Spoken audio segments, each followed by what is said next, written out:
हर हर महादेव दोस्तों। तो जैसा कि आपको थंबनेल से पता लग रहा होगा कि इस ब्लॉग के थ्रू मैं आज आपको कुबेरेश्वर धाम के दर्शन कराऊंगी। तो दर्शन करने के लिए व्लॉग में एंड तक बने रहिएगा। तो जैसा कि आप देख सकते हैं कि मैं यहाँ उठ चुकी हूँ और ये सुबह लगभग 4 बजे का टाइम है और ये मेरी मम्मा है, ये मेरे लिए टिफ़िन प्रिपेयर कर रही हैं। फिर मैं उसके बाद रेडी हुई। रेडी मुझे इसलिए भी होना था कि हमारी भोपाल के लिए ट्रेन थी, और रेडी इसलिए भी होना था कि अभी सावन चल रहा है तो मुझे मंदिर जाना होता है बेलपत्र चढ़ाने। फिर मैं मंदिर की थाली लगाई और मंदिर चली गई। फिर हम लोग वहाँ से आए और जल्दी जल्दी हमने सामान उठाया और ऑटो में चले गए। फिर ऑटो से फिर हम डायरेक्ट ट्रेन में चले गए। बीच की क्लिप में लेना भूल गई क्योंकि मैं प्रॉपर व्लॉगर तो हूँ नहीं अभी। फिर ये जो है ये एक्चुअल में क्या है, हम ग्वालियर से बिलोंग करते हैं। ग्वालियर से भोपाल तक की हमारी ट्रेन थी। फिर भोपाल से हमें सीहोर के लिए बाय ऑटो जाना था। फिर ये जो रास्ता है हर जगह बारिश हो रही है। उस दिन इतनी बारिश हो रही थी कि मैं क्या ही बोलूँ। फिर हम भोपाल पहुँचे। भोपाल स्टेशन पे भी इतनी भीड़ थी बारिश के वजह से, बहुत ज़्यादा। फिर हम लोग ऑटो का वेट करने लगे कि कोई आए ऑटो वाला भैया तो फिर जाएं।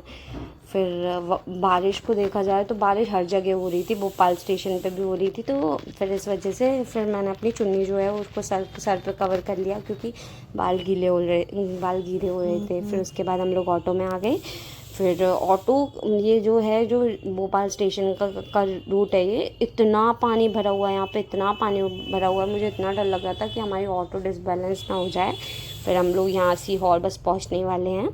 फिर ये हम जब सीहोर में सीवन नदी के पास पहुँचे तो ये वहाँ का व्यू है। यहाँ पे कावड़ मिल रहे हैं, वो ऑरेंज कलर के दिख रहे हैं। तो ये है सीवन नदी। इस नदी से हमें दूसरे दिन अपना कावड़ भर के ले जाने थे, इधर ही से बन रहे थे। फिर हम लोगों ने कावड़ ले लिए और फिर हम लोग अपने रूम पे चले गए। फिर हमने वहीं पे रात भर स्टे किया। फिर रात भर स्टे करने के बाद हम सुबह, ये 5 बजे का क्लिप है, 5 साढ़े 5 अप्रॉक्स की बात है कि हम लोग अपने कावड़ लेके फिर निकल गए नदी के लिए। फिर नदी पे पहुँचे तो वहाँ पर इतनी भीड़ थी, मतलब बहुत ज़्यादा भीड़ थी। हर कोई कावड़ लेके आया हुआ था। मोस्टली कावड़ लेके आए हुए थे लोग। कुछ लोग नहा भी रहे थे कि नहा के फिर जाएंगे, और कुछ लोग ऑलरेडी नहा के आए थे अपने रूम वगैरह से, जैसे कि हम लोग कि अपने रूम से ऑलरेडी रेडी होके आए थे। और फिर बस हम लोगों ने ये, यहाँ पे बहुत सारे रेनकोट वाले भी थे क्योंकि उस दिन बहुत बारिश हो रही थी। तो रेनकोट हम लोगों ने, ये येलो कलर का जो मैंने पहना हुआ है, ये हमने वहीं से ख़रीदा था। फिर उसके बाद फिर मैंने अपना ये कावड़ भरना चालू किया क्योंकि ऐसी मान्यता है, ये मेरे मौसा जी है जो मेरी कावड़ पकड़े हुए हैं। ऐसी मान्यता होती है जैसे कि सब लोग गंगा नदी से कावड़ लेके आते हैं। कुछ लोग गंगा नदी से अपने गांव में कावड़ लेके आते हैं, अपने शहर में कावड़ लेके आते हैं, फिर शिवलिंग पे चढ़ाते हैं। तो उसी तरह से हम लोगों ने, ये सीवन नदी है वहीं है सीहोर में, तो यहाँ से कावड़ भर के हम लोगों ने जो है कुबेरेश्वर महादेव पे चढ़ाई थी। तो ये जो कावड़ है, कावड़ जब भी लेते हैं तो उसको ज़मीन पे नहीं रखा जाता है, इसलिए वो मेरी कावड़ पकड़े हैं। फिर ये मैं हूँ, मैंने कावड़ अपनी ले ली और मेरी मौसी थी वो सामने, और मैं एक्चुअल में अपनी मौसा जी के साथ ही आई हुई हूँ। और हम लोग फिर निकल गए कावड़ लेके कुबेरेश्वर धाम के रूट पे। उस दिन बिल्कुल भी हमें भूख लगी ना प्यास लगी। उस दिन इतना अच्छा मौसम था, बस बारिश हो रही थी हल्की फुल्की, तो उसमें भी अच्छा ही लग रहा था। भगवान की पूरी कृपा थी कि भाई गर्मी नहीं लगी उस दिन हम लोगों को। हम आराम से बिल्कुल 10-12 किलोमीटर का ट्रैक, हमें पता ही नहीं चला कि हम कब पहुंच गए। वहाँ पे बहुत लोग थे, अकेले नहीं थे हम। और ये जो रूट है, और ये जो मैं और मेरे मौसा जी हैं, ये हम लोग बस हर हर महादेव, हर हर महादेव और ऐसे जयकारे लगाते हुए जा रहे हैं क्योंकि सब लोग लगाते हैं। कोई जय बोले बोलता है, कोई बम बोले बोलता है। तो उसी तरह से हर हर महादेव के जयकारे लगाते हुए हम लोग जा रहे हैं। और ये मेरी मौसी अपनी धुन में चल रही है क्योंकि जैसे अपन फोकस करके भगवान की पूजा करते हैं ना कि हाँ ध्यान में मग्न है, तो वो भी उसी टाइप से प्रॉपर ध्यान में है कि भाई इधर उधर का उनको कुछ नहीं सुनना और बस चलते जाना है। फिर यहाँ पे मैंने अपना सर की वो कैप हटा दी क्योंकि बहुत गर्मी लगने लगी थी, बारिश बंद हो गई थी। फिर यहाँ पे हम बस पहुँचने ही वाले हैं, थोड़ा पास में ही है। फिर ये एक तिराहा आया, फिर यहाँ से ये मोड़ है। यहाँ से समझ लीजिए अगर आप यहाँ पहुँच गए तो आपको बस 1 किलोमीटर चलना है अंदर। और ये पंडित जी का बोर्ड लगा हुआ है, ये पंडित, और बड़ी सी होर्डिंग है, इसमें साफ साफ लिखा हुआ है कि ये पंडित जी, मतलब यहाँ से ये रास्ता, ये कुबेरेश्वर का रास्ता है। फिर हम लोगों ने बेलपत्र फूल वगैरह ले लिए और हम लोग वापस चल दिए। फिर हमने टीका लगवाया, जैसे कि हिंदू मान्यता में लोग बाग टीका लगाते हैं, उसी तरह से हम लोगों ने भी अपने सबने टीका लगवाया। फिर बस ये जो ब्लैक कलर की आपको दिख रही है ना, ये बैक साइड है। जो शिवलिंग है बने हुए हैं बहुत बड़े, वो उनके बैक साइड में है ये। अगर आपको ये दूर से ही दिख जाए तो आप ये समझ जाइएगा कि बस मंदिर अब आ ही गया, हम बिल्कुल धाम पे पहुंच ही गए। उसके बाद ये मेन डोर आया धाम का।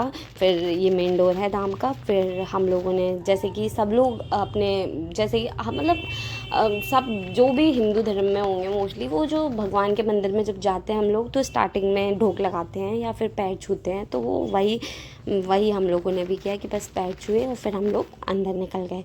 फिर जैसे ही हम अंदर पहुँचे तो ये जस्ट सामने इतने सुंदर विष्णु भगवान बैठे हैं, क्या ही बोला जाए। और फिर ये जो टेंट टाइप का लगा हुआ है प्रॉपर, उसके नीचे कुबेरेश्वर महादेव विराजमान है। और ये सामने जो मंदिर टाइप का दिख रहा है, यहाँ पे जो व्यासपीठ होती है, जो गद्दी होती है जहाँ पे पंडित जी कथा सुनाते हैं, वो है उसके अंदर। और ये विष्णु भगवान की आप मूर्ति देख सकते हैं, बहुत ही सुंदर है, बहुत सुंदर। और फिर हम लोग भी जैसे सब लोग एक एक करके अपने कावड़ को चढ़ा रहे थे, वैसे ही हम लोग भी अपने कावड़ चढ़ाने के लिए शिवलिंग की साइड जाने लगे। और शिवलिंग से बस कावड़ चढ़ा के अपनी मनोकामना पूर्ण करने की मांग करने लगे। और बस यही शिवलिंग पे पहुंच के हम लोगों ने भी दर्शन करे जैसे सब लोग करते हैं। तो आप शिवलिंग के आप लोग भी दर्शन कर सकते हैं। और देखिए बस आपको भी शिवलिंग के दर्शन होंगे। ये देखिए, ये हैं कुबेरेश्वर महादेव। और ये वही कुबेरेश्वर महादेव हैं जो सीहोर वाले पंडित जी हैं, मतलब जो प्रदीप मिश्रा जी हैं, वो जिनके बारे में कथा सुनाते हैं, जिनकी बात करते हैं, वो ही कुबेरेश्वर महादेव हैं। और ये उनका त्रिशूल है। और ये जैसे सामने आप देख सकते हैं, ये बहुत बड़े शिवलिंग बने हुए हैं ब्लैक कलर के, बहुत सुंदर है। उन्हीं के आगे एक मंदिर भी बन रहा है भगवान का। और ये कुबेरेश्वर महादेव को आप देख सकते हैं वापस। फिर हम लोगों ने कंकर शंकर की पूजा करी, जो कि पंडित जी बताते हैं। और फिर ये व्यासपीठ की गद्दी थी जो पंडित जी बैठते हैं। फिर हम लोगों ने एक एक रुद्राक्ष लिया, वहाँ पे रुद्राक्ष मिलते हैं। और फिर हम लोग निकल गए खाना खाने के लिए। फिर हम बाहर जाके खाना खाया। फिर उसके बाद फिर यहाँ हम लोग निकल गए वापस से, हमें जाना था अब। तो हम लोग निकल गए अपने मतलब रूम के लिए। और अगर आपको व्लॉग पसंद आया हो तो प्लीज़ लाइक करिएगा, सब्सक्राइब कीजिएगा और प्यारे प्यारे कमेंट्स कीजिएगा। Thanks for watching my vlog. Thank you.